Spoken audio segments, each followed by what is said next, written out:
Welcome back, ladies and gentlemen, to the finale of Disc 1 for Final Fantasy VII. And I am fast-forwarding this shit because this takes way too goddamn long. Gotta go fast! To get to where we need to go? Yeah, like I said, we're going to a brand new continent. The only one that's left is the one far up north. Ah. And where they parked your butt, you kind of have to go around and the long way. Oh, I see. Okay, and now we're here. I shit you not, that took maybe like 2 minutes of recording time. That's why I spent that shit up in Vegas. Ah.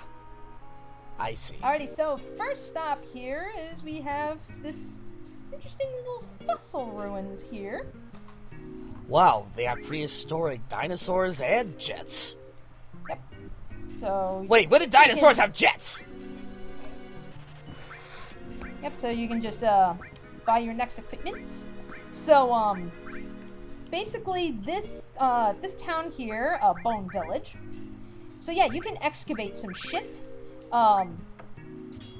You'll see as when we talk to the guy and everything. Specifically to continue the storyline, there's an item that we are going to be needing called the Lunar Harp. But the Lunar Harp is buried somewhere here, so we kind of have to dig it up. That's not the only thing you can find here, though. I mean, you can put some money in and you can find some other random stray items. I mean, you may find some potions, you may find some ethers. There is another key item that you can actually find here. I don't bother going for it at this point because, you know, there's really no need to right now. But I will be coming back for it later. It's to get an ultimate weapon. Oh, okay. Alright. But, you know, I'll worry about that later when the time comes. For right now, you know, we're just going to focus on continuing with the storyline. So, the way this works, we're going to start digging. So, we're specifically going for the Lunar Harp. If you want to get the other key item that I was mentioning, you go for good treasure. And normal treasure is just picking up things like potions and ethers and shit. Okay. So, you press the square button anywhere on this map, and for 100 gil, you can hire somebody into position. You can hire up to 5 people. I would honestly recommend maybe getting at least 3, you know, considering how this is set up. But for right now, you know, we'll just go on ahead and do the 5. And this is usually the setup that I like to do. Get, like, you know, cover the 3 corners here, and then maybe get, like, 2 on the bottom. Okay. Alright, because I was gonna ask, like, the Lunar Harp, like, will the Lunar Harp always be set in one particular spot throughout this entire, digging site? Or is it all completely by random? It's randomized. So why did that guy have to climb the ladder just to jump down? I have no idea. So Yeah. we set off a bomb. So, yep, so now they're all going to look in one direction. So the whole idea is find the point where they are all looking. This is where I say, you know, you should get maybe at least 3 to at least give you, like, you know, a good idea as to where it can go. You know, 5 is a, you know, a little bit more accurate, but, you know, if you don't want to spend, you know, that much money, then 3 is usually good enough. And there we go, Lunar Harp. Hey, Lunar Harp. Yep, so the Lunar Harp we actually need to get through the Sleeping Forest. Because if you actually try going through the Sleeping Forest, it's pretty much, think of the Lost Woods from The Legend of Zelda. It just constantly loops. You cannot make any progress. You need the Lunar Harp to continue forward. Okay. Makes sense. Okay, now, you might notice, floating around on the sides of this map randomly, you'll see another summon materia that we can get. Oh, I see it. Oh, Yeah, yep. it like appears, floats, and then disappears. So you kind of have to catch this one. And it's like, I just have the worst luck that's like, I'm on one side and then it's on the other. I'm up in one direction, it's another. And Got it. There we go. Hey. Jada. Jada. No, Yeah, so that's pretty cryptic. Yeah, well, if you remember way back when, there was a, one of Ketchy's limit breaks that I showed off with Slot. I forgot what the combination was, but it can summon a random summon, even one that you don't have, and the one that it showed off was a summon that we don't have yet. That's the summon we just picked up. Okay. Yeah, so Jada, if you, I believe I brought this up, but just in case we need the reminder, Jada deals lightning, fire, and ice damage. So it does all three.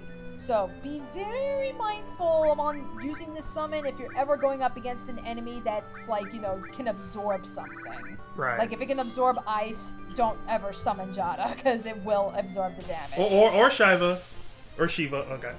Yeah, Shiva, Yeah, you know. Shiva, so on and so forth, Shiva.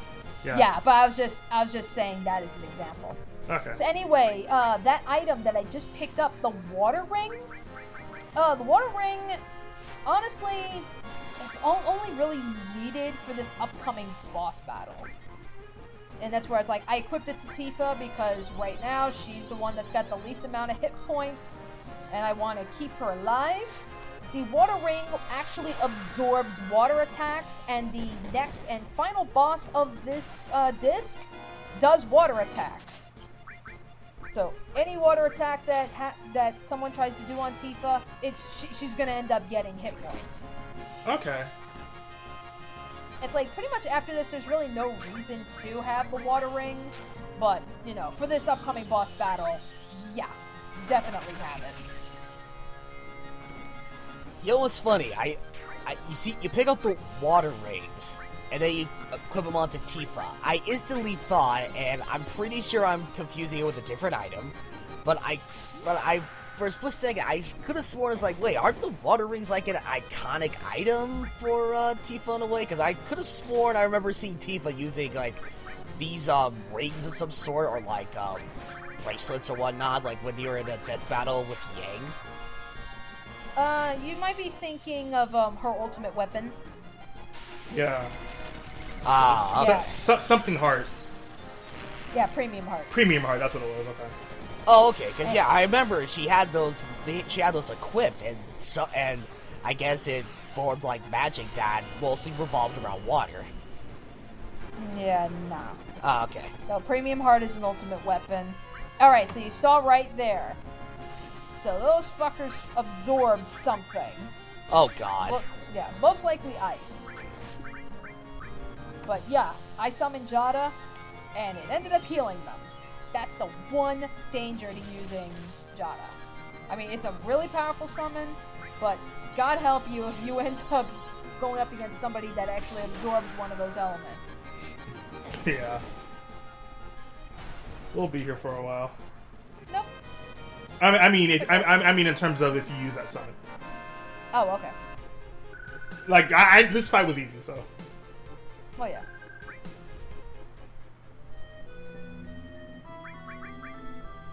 Alright, so where do we go from here? Yeah, at this point, I was just pretty much checking my materias.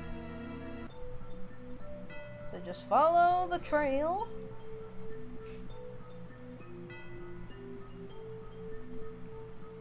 So yeah, this is a very I straightforward remember this. path. I remember this part.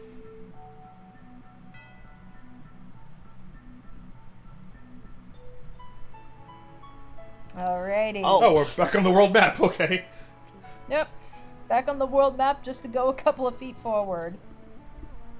But here we Nice. are, the city of the ancients.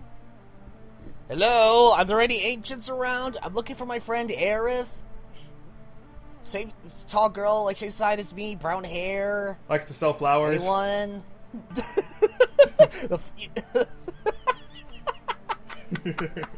Alright, so pretty much I'm pretty much gonna like do like a complete circle around the city and just gather up all the items before we continue forward.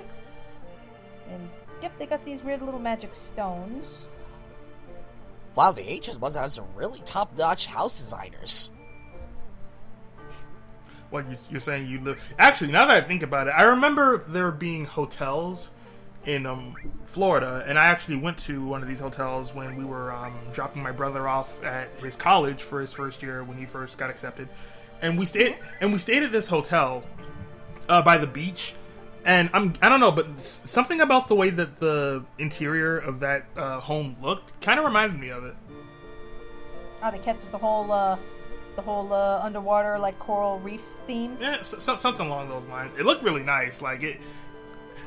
When I say that, I don't mean the fact that the city of the ancients is kind of run down, deserted, nobody's here, but I mean in terms of interior structure and just design. That's really what I'm going for, and it actually did look quite nice. Okay.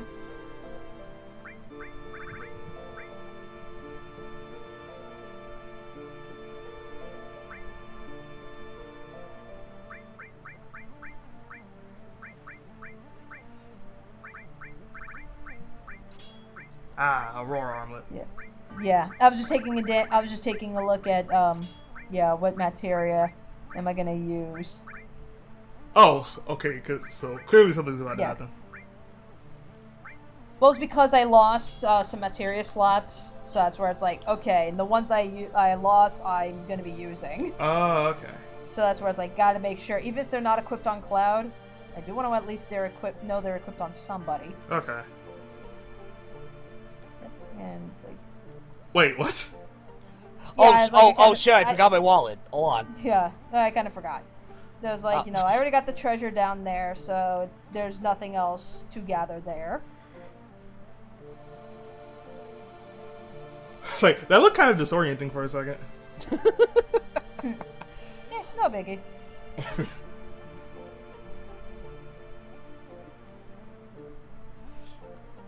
All right, so that area is cleared out. So all right, let's. All right, time to check the right side.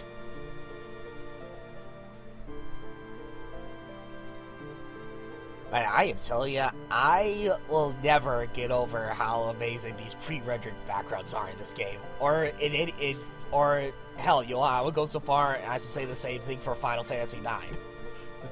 The true power of the PlayStation 1. That's why I can't wait to see how some of these look in HD. Oh God, yeah.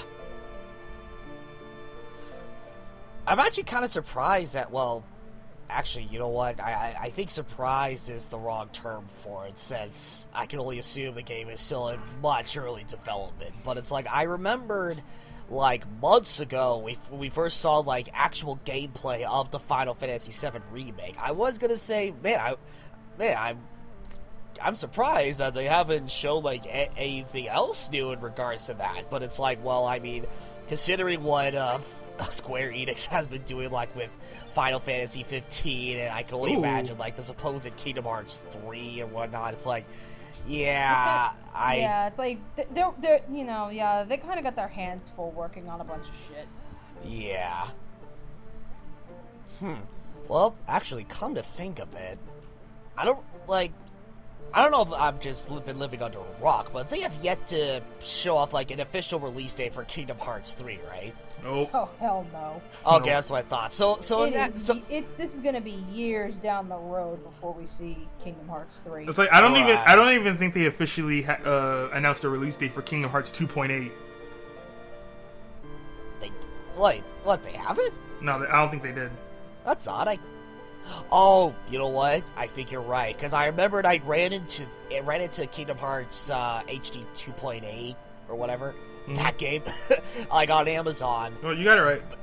But it's I think you're right, Brandon. I do not believe they actually showed an official release date for that game, because I think they gave out the default date of December 31st, 2016. Right. So, but going back to that, it's in that case, just out of curiosity, just a random question, what would you rather see first, the Final Fantasy VII remake or Kingdom Hearts 3? If we're being realistic, I would probably rather get the Kingdom Hearts 2.8 thing. And don't get me wrong, I'm super excited for the Final Fantasy VII remake. I was freaking out. Wait. I was freaking out when they announced that. But no, wait, Brandon. I said Kingdom Hearts 3, not 2.8. Oh. Then Final Fantasy VII remake. All right, Dave, what about you? With what? With what would you want Square Enix to come out with first? Kingdom Hearts 3 or the Final Fantasy VII remake? At this point, I don't give a shit. Just make them both good, please. But realistically, I want to. Realistically, I want to say we're probably going to get the Final Fantasy VII remake first. I would say so, especially because they did announce that the Final Fantasy VII remake is going to be episodic. So, we'll at least, I would imagine we'd at least have episode 1 before Kingdom Hearts 3. Yeah. Yeah, well, I mean, honestly, I would say probably I would want them to finish up Kingdom Hearts 3 because I know that game has been in development first. Like, ever since, like, E3 2013 when we first got, like, the teaser trailer for said game. I can only assume, yeah, they have solely been in development of that game for the past few years. And it's like, yeah, the Final Fantasy VII remake hasn't been in development for as long, so I would expect for them to make Kingdom Hearts 3 first, if only because considering that Final Fantasy VII is like the I guess I can safely assume that Final Fantasy VII is the best game in the entire line of Final Fantasy games. People would expect best is debatable. But most popular, well-known, most like financially successful, hands down, it's 7. Oh, okay, all right, yeah, that's probably the best way to describe this game in that case. But no, it's like, considering that Final Fantasy VII is the most popular game in the entire franchise and whatnot, I would hope that they would say the remake for last, so that they would Square Enix will have enough time on their hands to polish out like everything in this remake, regardless if it was episodic or not, because you know that there are going to be like those millions of people out there who are expecting like this remake to, while improved graphically wise, story wise, they should better be untouched, if that makes any sense.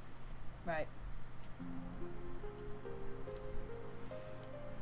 Alrighty, so now we're pretty much, now that I've collected all the items, now we're actually continuing on. So, in order to progress, you have to go into that little house and go to sleep.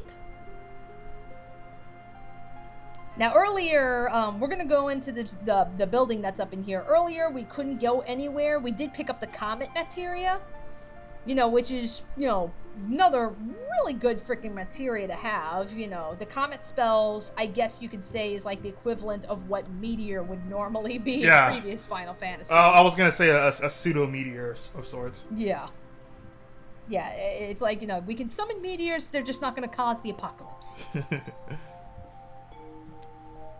Yep, but earlier, if you recall, there was normally a fish in the middle. There's no longer a fish, it's now a staircase.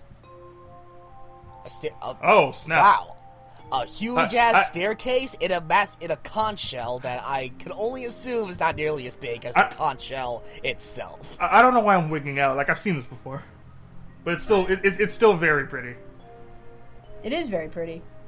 It's like, again, I cannot wait to see this in HD. Actually, I think everybody cannot wait to see this in HD. I'm pretty sure. Oh, really? I'm pretty sure everyone. If you're real, you won't wait. Then you can't wait to see Cloud in the dress in HD. Well, obviously, yes. Well, yeah. But I think even more so than that, pretty much, I think if anything, this is the part of the game that everybody's gonna probably have like the highest hopes. But man, they're gonna be the most critical on. This scene here. If Square somehow fucks this up in any way, shape, or form, it's like, what you thought Retake Mass Effect was insane with how rabid fans get and everything, that will be nothing compared to the Final Fantasy VII fans that fuck up this moment here. Yeah, I smell a field day. Yeah, that's why I would hope that Square Enix would finish up Kingdom Hearts 3 and use more time to get everything in the Final Fantasy VII Remake right and polished down. Alrighty. So, meanwhile, when the hell did you get that? Oh, never mind. So, if you press the directional buttons, we get some more random actions. Yeah, you're dancing in place. These do absolutely nothing. Stop.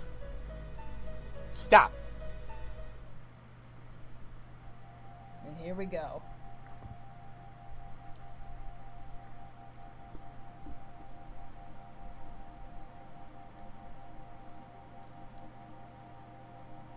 Ah, my eye!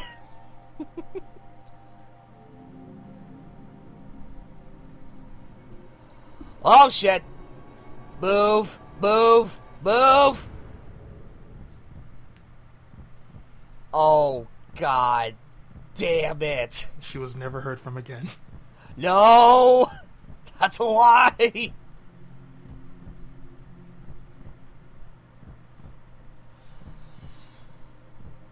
Oh, no! Oh no, the materia! Wait. Don't play this song now!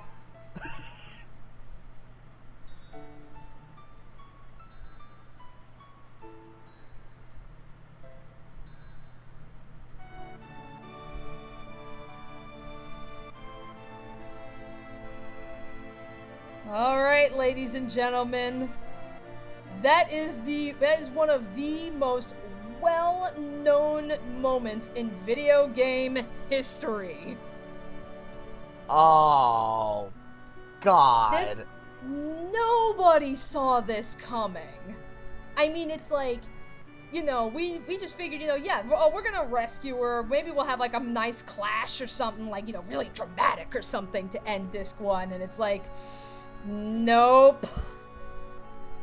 So it's like, you know, I think like initially it was like everyone was just shocked to see that, you know, oh shit, you know, Sephiroth just killed Aerith. Let alone, like, it's not the first time in Final Fantasy that Square has dealt with character death. They did it in Final Fantasies 2, they did it in 4, they did it in 6. The thing is, though, is that there's always some kind of like, I guess you could say like a safety net.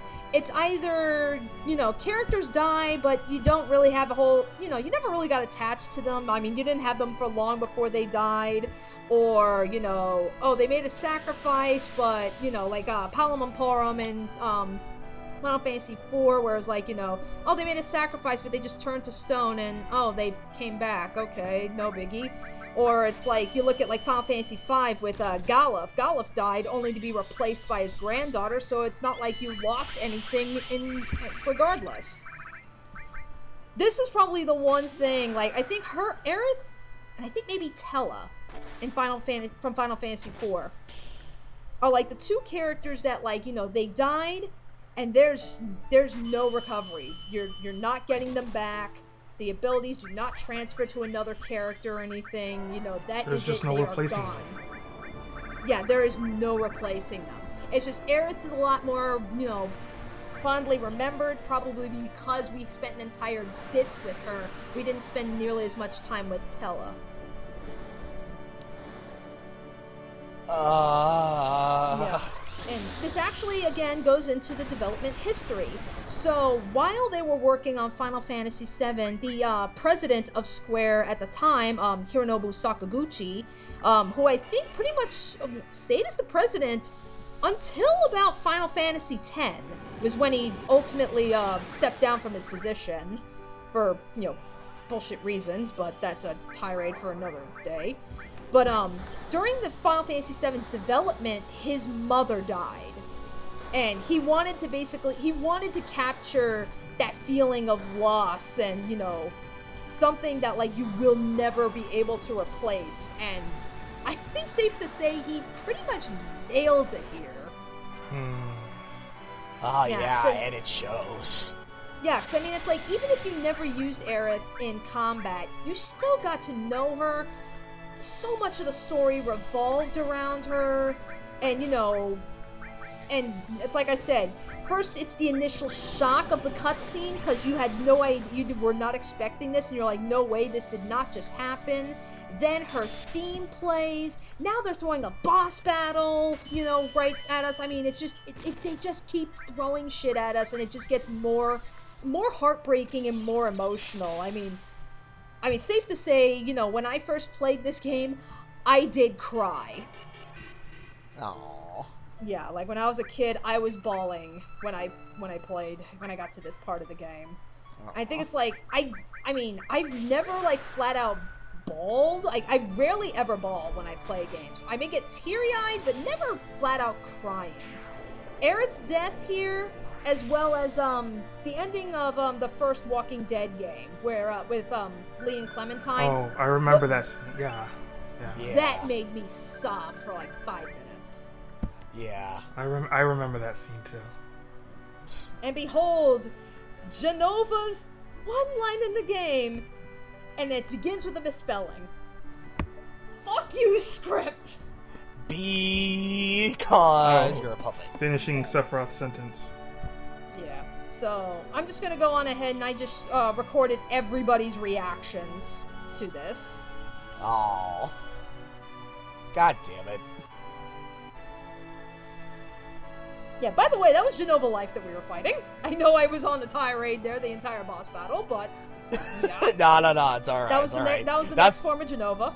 No big deal. No, it's alright. This is what commentaries are for. He's howling. Yeah. Oh my god. And then Vincent's is kind of nah. Oh. Pfft. I would imagine in the HD remake, we'll probably, when we actually do see his face clearly, he probably does have like a hurt expression, because I mean, dude's been through a lot. And this one is probably the most sad for me. It's like, big bad Yuffie, always talking big, and she fucking breaks down. Somehow I knew that was gonna happen with Yuffie. Now she tries to be the tough one in the group, but she tries so hard not to cry, and then she just balls. Yeah. Aww. That's like that one's always, I always thought was probably the most sad. Hold on. Then. No, Kate, stop dancing on. He's like, no, it's not the time, buddy. Oh. I'm sorry, Kate. I didn't mean it. And then he just waddles away. Oh. And then honestly, I would say probably after Yuffie, Tifa's is probably the probably the next one I would say, because I mean she goes down to Aerith's level and everything. It's like, oh. Yeah. Wait. Because that's the thing. It's like, even though the clear love triangle is between Cloud, Tifa, and Aerith, there was never any animosity between Tifa and Aerith. I mean, the two of them were close. That's the thing, is like, it's kind of weird, like, I see, like, fans, like, that they probably think, like, oh, Tifa and Aerith would probably, like, claw each other's eyes out to get to Cloud, and it's like, no, they wouldn't. I'm sorry, I was actually... It's also really sad, too, because it's like, alright, thanks to BJ and him being a douchebag and whatnot, he, in a way, kind of spoiled what happened with Aerith. But what surprised me about this was that I didn't expect it to happen this soon. I thought it was going to happen, like, I don't know, like, Disc 3 or something? Not this soon! No, this is how Disc 1 ends. Ah! I'm all of that, and this is how we go out. Oh, really? I'm sorry, I was actually crying for a minute there. Nice. We have tears in this Let's Play! Like, oh. I know that's not something I should be happy about, but still. Oh, man. I'm alright now. Oh my god. I guess that just shows... But yeah, I guess that just shows just how powerful that scene is. No, I believe it. I would definitely believe it. That was really disheartening. Mm-hmm. And it's like I said, that is, like, one of the most, like, well-known and, like, famous video game moments. I mean, it's like, if you try and think back to, like, some of the ones that, probably, like, caught people off guard, the stuff that's the most memorable, like Samus Aran being revealed as a woman, Sheik being Zelda, Andrew Ryan, the whole, a man chooses, the slave obeys, and I'm sure there's tons of other moments and stuff. Aerith's death is hands down, up there as, like, one of the most well-known and emotional moments in all of video gaming history. It's like, it's just so well-known that, I mean, everybody knows about it. Even if you've never played it, even if you've never seen the cutscene, so you don't have the context and everything, she's going down. Yeah.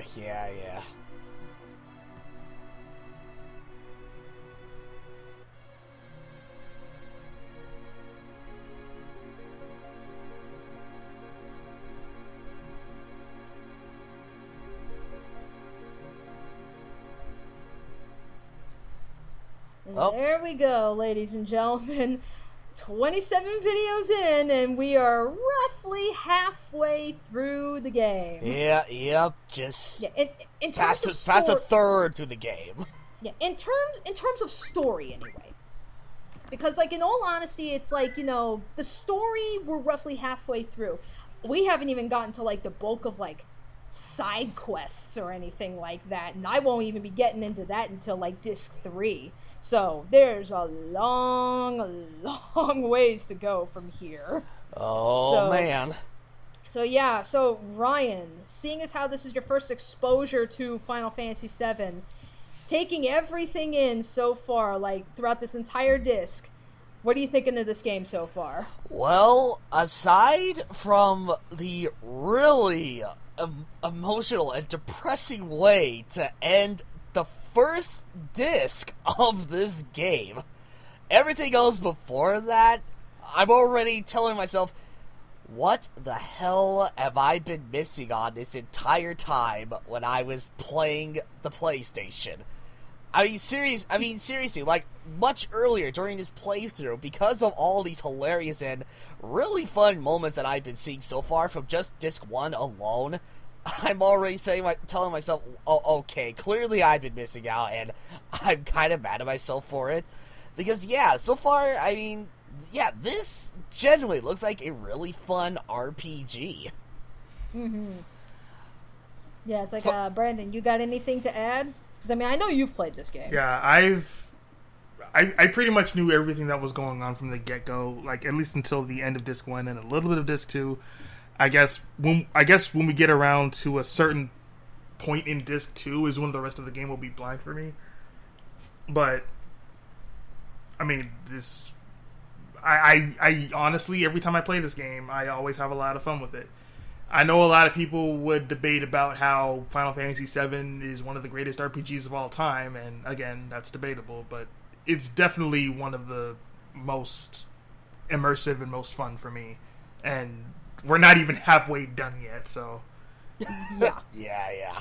Right, and, I don't know if... I kind of doubt... If BJ was here, if he wasn't sleeping, I don't know if he'd really have all that much to add, since BJ hasn't played this game. He's going mostly from what he's seen with Let's Plays and stuff, so, he's already seen this game in action. Right. I mean, plus on top of that, once again, this is just disc 1. I'm sure that if we get BJ around, he will be able to stick around for all of disc 2 at the very least. Oh yeah. Okay. And also, because of disc 1 is like, who knows? Maybe my thoughts will change about how the game comes around by the time we're done with disc 2. Maybe I'll like it even more. Maybe I'll have some things to critique about it. I don't know. We'll just have to wait and see when that happens.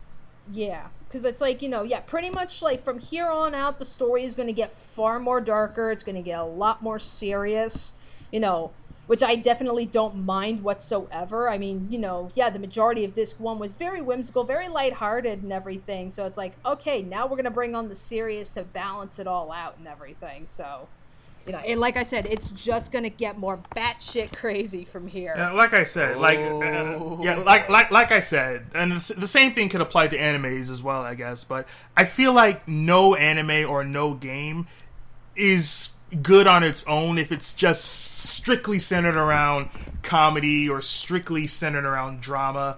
If you have a mix of both, then it could really bring a game out the way that it did here. Oh yeah, absolutely. It's like you've got animes like Attack on Titan, which I feel center heavily around just the drama and blood alone, and to some people it's appealing, not to people like me. Then you have animes that are strictly meant to make you laugh and stuff like that, and that's perfectly fine with me. But when you find a way, if it's meant to be a comedy, I'm just saying, if you find a way to have mix the best of both worlds, then it again. Right. It's finding that right balance. Right. Exactly. Yeah, and it's like, I guess before we finish off and everything, that's like, with Aerith's death and everything, So, do you boys recall back when I was doing my Eternal Sonata Let's Play? Clave's death. You remember that? You remember how that went down? Yeah.